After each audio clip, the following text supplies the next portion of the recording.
नमस्कार मित्रांनो, मैत्रिणींनो. ओके, आपण सगळ्यात जास्त एक्सपोर्ट काय करतो तर engineering goods. Okay, engineering goods आपण $116 बिलियन जगाला एक्सपोर्ट करत असतो.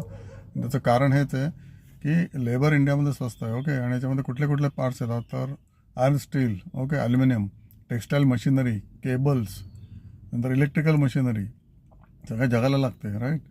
बॉयलर्स, ओके, टर्बाईन्स, इंडियन ना machinery for the dairy, okay, Bharat बनवतो. त्यानंतर IC इंजिन्स, ओके, असे हजारो इंजिनिअरिंग गुड्स आहेत की जे जगाला लागत असतात. आणि ते जग काय वेळं नाही आहे की भारतात नाही इम्पोर्ट करायला, कारण इंडियन माल स्वस्त आणि टिकाऊ असतो. ओके, आणि बेसिकली रिलायबल असतो. ओके, विश्वास हा सगळ्यात मोठी गोष्ट आहे.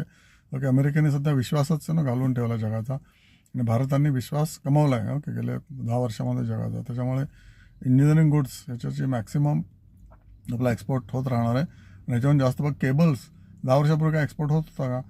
आता 2-4 कंपन्या इंडिया फक्त केबल्स एक्सपोर्ट करतात, त्याच्यामध्ये रिच होतात. KEI इंडस्ट्रीज आहे आणि अजून एक कंपनी आहे, तुम्हाला माहिती आहे. ओके, तर केबल्समध्ये आहे ना एवढाच एक्सपोर्ट आपला वाढला आहे. तर या सगळ्या गोष्टींमध्ये पण वाढू शकतो इंजिनिअरिंग गुड्समध्ये.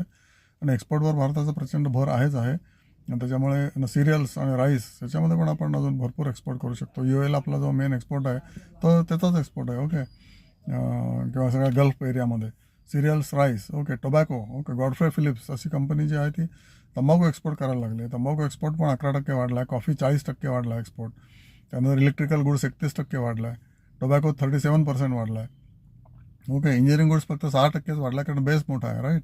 तुम्हाला कळत असेल, बेस मोठा असला की त्याची ग्रोथ कमी होत जाते, राईट. 6% आहे, पण नेव्हरदलेस त्याची ग्रोथ. फार्मा 10% वाढला आहे. ओके, ते गेल्या 2 वर्षामध्ये, म्हणजे सॉरी एका वर्षात 24-25मध्ये फ्रॉम 23-24. ओके, तर ह्या सगळ्या गोष्टी आपल्या वाढलेल्या आहेत. आणि ओव्हरऑल एक्सपोर्ट्स इंडियाचा जो आहे तो $219 बिलियन वरून $245 बिलियन झालेला आहे. ओके, $25 बिलियन वाढलेला आहे. 11% वाढलेला आहे. आणि दरवर्षी 11% जर आपला एक्सपोर्ट वाढत असेल तर obviously will be growing at tremendous pace. 11% is a good pace per year of exports.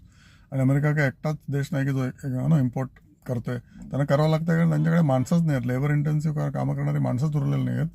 आणि जे आहेत माणसं त्यांना हे करायचं नाही जॉब, कारण सगळं फुकट मिळतं आहे. कशाला 8 तास अमेरिकन माणूस घाम गाळेल. त्याच्यामुळे ट्रम्प जो करतोय ना तो सुइसायडल प्रयत्न आहे त्याचा.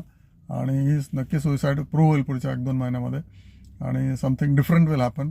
तेव्हा मार्केट जी उसळी मारेल ती बघण्याजोगी असेल. ओके, आणि I am sure about it. Suicide attempt हा नक्कीच अयशस्वी होणार आहे, किंवा यशस्वीसुद्धा होऊ शकतो. God knows. Let us see. Thank you so much.